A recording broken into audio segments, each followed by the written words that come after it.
Welcome to Communicology. I'm Richard Talbert. I'm an associate professor of media and communication, and I love studying how people communicate, as well as how communication and culture intersect. Today I'm going to talk about a subject that's buried in the First Amendment, something we've talked about before, but it also deals with the 14th Amendment, and we'll talk about that in a moment. But I want to talk about the issue that's been on the newspaper fronts for the last week, and that is the protesters in Minneapolis that invaded a church service in progress, and what that looks like. Because we've talked before about the idea of rights, whether you have a right to do something or not, how you should exercise those rights, and what happens when one person's right and another person's right conflict, and who gets the upper hand in those situations. So this one's particularly interesting because it combines a lot of things that are happening in the First Amendment. The right to free speech is certainly there. The right to protest is certainly there. The right to petition government is certainly there. And the right for, assembly in church, that worshiping your own way, that's there as well. So we have a situation where we have all these rights that are conflicting and colliding with each other.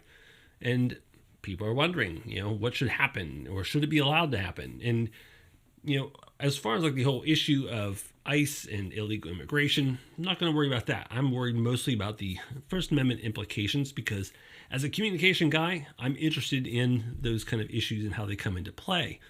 So let's talk a little bit about this situation first of all.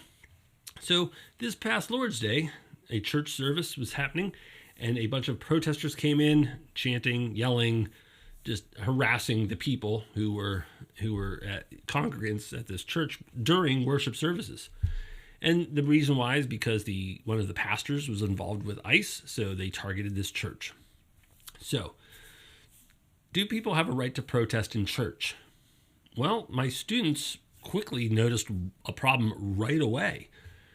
And that's something we discussed on previous episodes, that your freedom of speech, that your freedom and rights to protest and petition the government exist on public property. So if you're in a park or a city street or sidewalk, you can do that kind of thing. But you walk into a church, even though a church is out in the public, the legal definition of public is that it's owned, run by the government. A church is private property.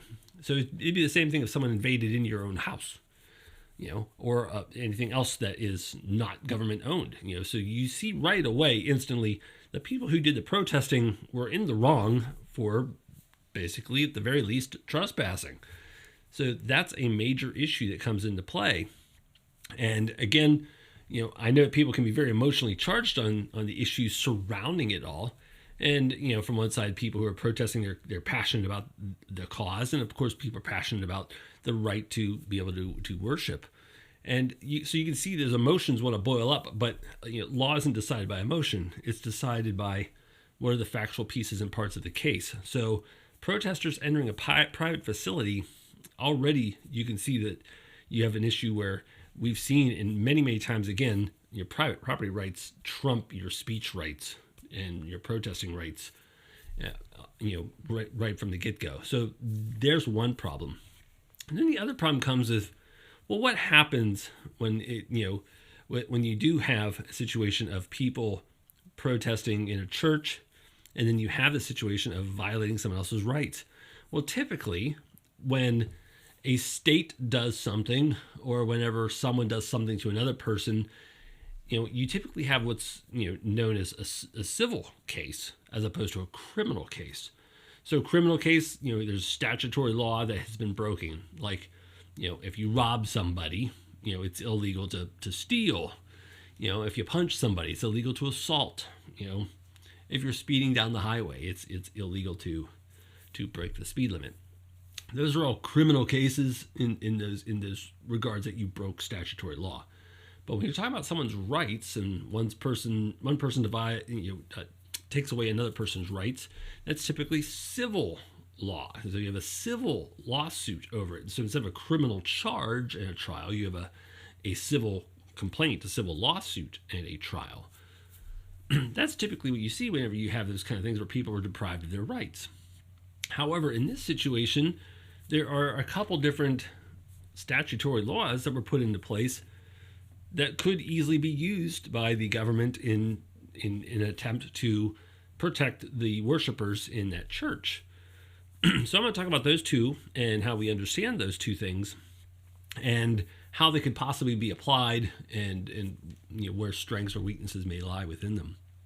The first one I want to talk about is actually a very odd framing because we don't think about it, how this would work, but it's what's known as the Ku Klux Klan law, the Ku Klux Klan Act of 1871. So we're going back quite a few years for this one.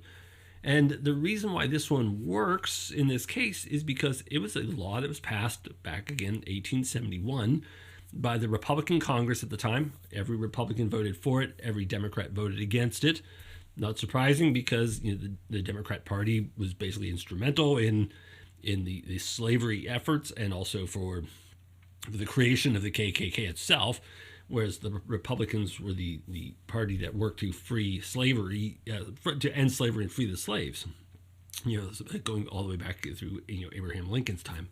So by the time you move into 1871, you have Ulysses S. Grant, who is a wartime general, now president, and he is looking at the idea of how can I crush this upstart KKK from doing their reign of terror throughout the countryside, whether it's intimidation or whether it's home destruction or sometimes church destruction where they burn a black church, or it could go the whole way up to lynchings and murders that you see that kind of thing come into play that the KKK was involved in. So the Ku Klux Klan Act of 1871 basically empowered the federal government to go after such groups to do so. So basically the church invasion would fit with this. So let's look at what this provision offers.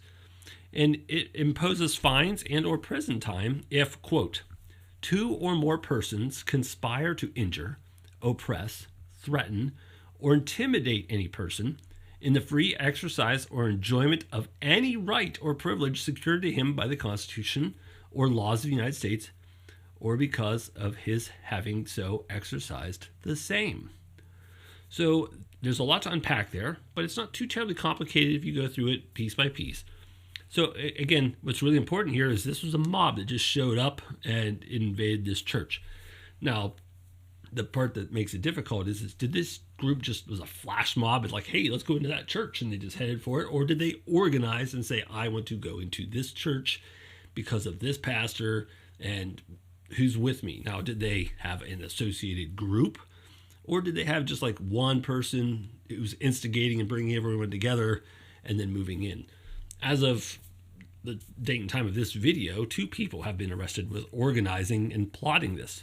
So if you look at the statute, it says 2 or more persons conspire. So if these 2 people worked together and said, let's form together this union between you and I and whoever else joins with us to go in, it only needs 2. You don't need to have a 10 or 15 or 30 or 50 or whatever it is. Just 2 or more people conspire. So again, this is not, we have laws for one person injuring another person, but this is a conspiracy now for 2 people getting together and doing this work. So according to the current arrests, we have 2 people who have been accused of conspiring to make this happen. Everyone else that comes on board, again, whether they were all organized together or not, is moot for this particular act. We just need 2. So 2 more persons conspire to injure, so physical damage, oppress. Again, that's one of those things. I'm trying to exercise my right and you're keeping me from doing so. That's oppression. Threaten or intimidate any person. It doesn't take it's a singular person that needs to be affected. This would be in a case of someone being targeted by the KKK, a singular person. It doesn't have to be a group of people. It could just be a singular person. But in this case, it was a whole church. So you have that kind of situation. In the free exercise or enjoyment of any right. Again, this isn't like, hey, there's just certain laws covered by this law, or certain things covered by this law. It's any right. So if you have any right that's protected by the United States or by current law, and someone is out to injure, oppress, threaten, or intimidate you, and you have two or more doing it, this law comes into play. And again, we tend to have this mindset of modernity where we're focusing on the newest, latest, whatever, and where some people think like 1871, this is an old law, how dare you use it? A law is a law is a law. As long as it's in effect, as long as it hasn't been revoked, it's still a law and it's still usable by any type of prosecution. So we have this kind of situation going on where this law actually looks like it applies. We do have two people who have been arrested. And obviously there's a huge church gathering, of a huge group of people protesting who went into this church. So you have at least two who organized, but it looks like you have a lot more people, so two persons who conspired is all you need. And then everyone else goes along. And if more people conspired, so be it. But you just need two. So you have that possibility. And then, of course, it was clear that they actively worked to oppress, to intimidate. The videos that they released themselves show this act. So the people who are trying to protest, it's like they went in, sat at the back of the church and just held their signs and silently protest. They came in yelling, blowing whistles, and broke up the service, basically, and scared a lot of people. Also, we have to keep in mind that it wasn't that long ago, just a handful of months ago, that in Minneapolis area, there was a shooting in a church. So all of a sudden, all these people bust in, and you have that recency of that just happened. You can see how that is easily oppression and intimidation. And if you're of that mindset, it feels threatening to you. So again, you can see how that comes into play. So clearly depriving somebody of the right to free exercise of religion falls within the statute of the Ku Klux Klan Act of 1871. That one seems fairly cut and dry. Now, I'm not a lawyer. I don't know all the wiggle room. I don't know all the other stuff that people work through to get out of it. But if they can prove that these two conspired, you're already, a large chunk of the way there. Now, the next one that people have talked about is what's known as the FACE Act of 1994. This act was signed into law by Bill Clinton after being passed through the Republican Congress. And the idea is that when this was done, it was to protect women who are going into abortion clinics, that they should be able to go in unimpeded as far as being without, the term is without molestation. So without any kind of attack or anything that happens to them. It doesn't ban people from talking to them. It doesn't ban people for praying for them, but to harass them, intimidate them, going back to basically the Klan Act, any of those things. If I'm trying to oppress you, I'm trying to intimidate or threaten you, those kind of things would come into play with this too. But this is also double-sided too, because it wasn't just to protect women. It also explicitly protected religious freedom, because typically people who protest at abortion clinics are Christians who are there, praying, and you shouldn't be arrested for praying. Now, if you went on to the property of the abortion clinic, well, now you're trespassing. We have all kinds of laws to protect against trespassers.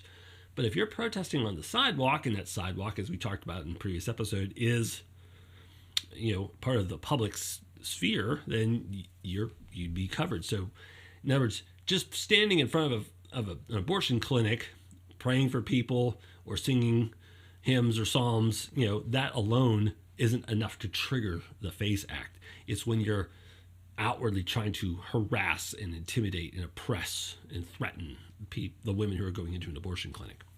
So that's what we end up seeing here. So the other thing about this law is it imposes criminal penalties. So again, this isn't a civil thing. It's another criminal issue. It's a law.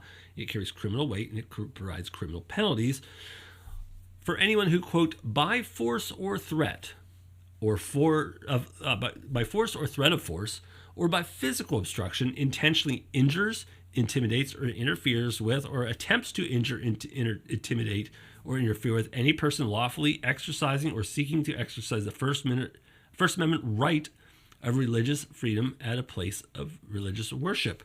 So that's actually in this law, that not just in front of the abortion clinic, but actually in a religious place.